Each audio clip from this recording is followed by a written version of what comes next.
الحمد للہ وکفا وسلام علی عباده الذین اصطفى اما بعد اعوذ باللہ من الشیطان الرجیم بسم اللہ الرحمن الرحیم وَإِن كُنتُمْ جُنُبًا فَاطَّهَّرُوا صدق اللہ العظیم وصدق رسولہ النبی الکریم۔ محترم ناظرین و سامعین، آج جو ہے ہم نے غسل کے فرائض کے بارے میں بات کرنی ہے کہ غسل کے اندر کل کتنے فرض ہیں۔ تو آج جو ہے اس کے بارے میں ہم جو ضروری معلومات ہے وہ حاصل کرنی ہے۔ پہلے تو یہ بات سمجھ لیں کہ غسل کے اندر جو چیزیں فرض ہیں، جب تک ہمارے غسل کے فرض مکمل طور پر ادا نہیں ہوں گے تو ہمارا غسل ہی نہیں ہوگا۔ جو عبادت ہو، جو کام ہو، جس کے اندر جو چیز فرض ہوتی ہے، جب تک وہ فرض مکمل نہ ہو تو وہ کام ہی صحیح نہیں ہوتا۔ نماز پڑھتے ہیں، نماز کے اندر فرض ہیں، اگر ہماری نماز کے فرائض صحیح نہیں ہوں گے تو نماز اللہ کے ہاں مقبول نہیں ہوگی۔ وضو کرتے ہیں تو وضو کے جو فرائض ہیں، اگر ہمارے وضو کے فرائض مکمل طور پر ادا نہیں ہوں گے تو ہمارا وضو صحیح نہیں ہوگا۔ اسی طریقے سے غسل کے اندر جو چیزیں فرض ہیں، اگر ہمارے غسل کے فرض صحیح طور پر ادا نہیں ہوں گے تو ہمارا غسل صحیح نہیں ہوگا، اور آدمی جیسے جنبی تھا غسل سے پہلے ویسے ہی غسل کرنے کے بعد بھی جنبی رہے گا۔ غسل کے اندر 3 فرض ہیں۔ پہلا فرض یہ ہے کہ پانی کے ساتھ منہ بھر کر غرارے کے ساتھ کلی کی جائے، یہاں تک کہ پانی حلق تک ضرور پہنچ جائے۔ پانی منہ کے اندر ڈال کر مبالغے کے ساتھ پانی کو منہ میں حرکت دی جائے، غرارہ کیا جائے جس کے ساتھ پانی حلق تک پہنچ جائے۔ یہ پہلا فرض ہے غسل کے اندر۔ دوسرا فرض یہ ہے کہ پانی کو جو ہے ناک کے اندر چڑھانا ہے، جہاں تک یہ نرم ہڈی ہے ناک کی، تو یہاں تک پانی کو سانس کے ذریعے اوپر چڑھانا ہے۔ یہ غسل کا دوسرا فرض ہے۔ اور غسل کا تیسرا فرض یہ ہے کہ پورے بدن پر، انسان کے سر کے بالوں سے پاؤں کے ناخن تک جتنا جسم ہے، پورے جسم پر پانی بہانا، یہاں تک کہ پورے جسم پر اگر ایک بال کے برابر بھی جگہ خشک رہ گئی تو آدمی کا غسل نہیں ہوگا۔ پورے جسم پر پانی بہانا یہ بھی غسل کے اندر فرض ہے۔ اگر کسی شخص نے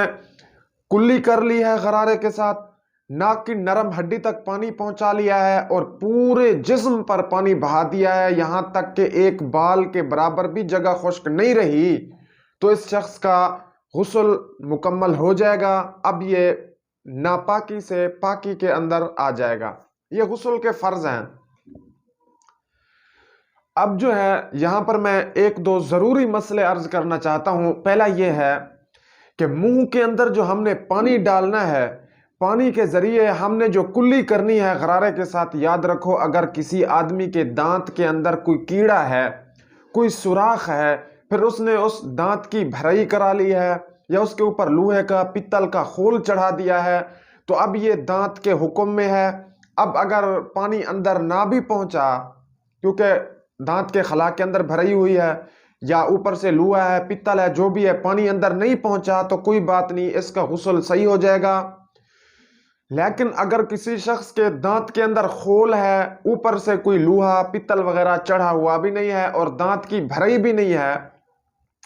بلکہ دانت کے اندر کوئی روٹی کا ٹکڑا کھڑا ہوا ہے اور اس شخص نے کلی کی ہے، لیکن دانت کے اندر کا جو خلا ہے، روٹی، غذا، کوئی چیز، اس کو صاف نہیں کیا اور پانی دانت کے اندر تک نہیں پہنچا جو خلا تھا، تو یاد رکھیں اس آدمی کا غسل صحیح نہیں ہوگا۔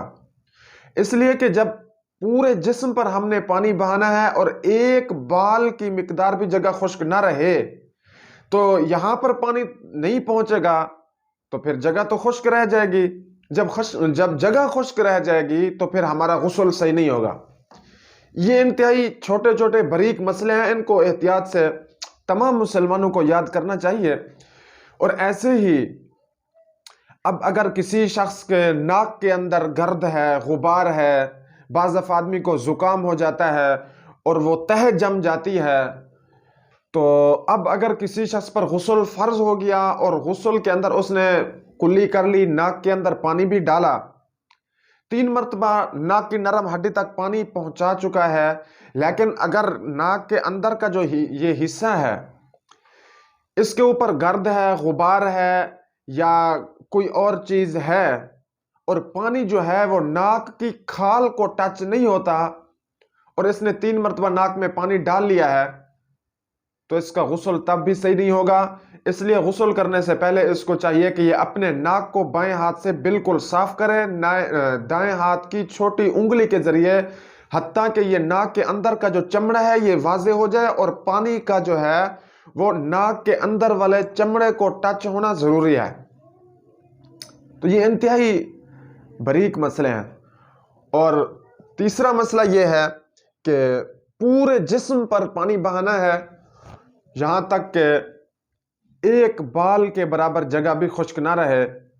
اگر کسی آدمی کے یہ تینوں فرض ادا ہو گئے تو ایسے سمجھو کہ اس کے غسل کے تمام فرائض ادا ہو چکے ہیں، اور اس کا غسل شرعی لحاظ سے فرائض کے اعتبار سے مکمل ہو چکا ہے، اور اب یہ شخص پلیتی سے پاکی کی طرف آ گیا ہے، اب یہ پاک ہو گیا ہے، اب یہ جو ہے نماز بھی پڑھ سکتا ہے، قرآن پاک کو ہاتھ بھی لگا سکتا ہے، ذکر اذکار بھی کر سکتا ہے، دعائیں بھی کر سکتا ہے، تمام چیزیں کر سکتا ہے۔ جس شخص کے یہ تینوں فرض غسل کے پورے ہو چکے ہیں، اللہ تعالی ہم سب کو شریعت کی روح کے مطابق غسل کرنے کی توفیق عطا فرمائے، اور ان تمام مسائل کو سمجھنے کی اور اس پر عمل کرنے کی توفیق عطا فرمائے۔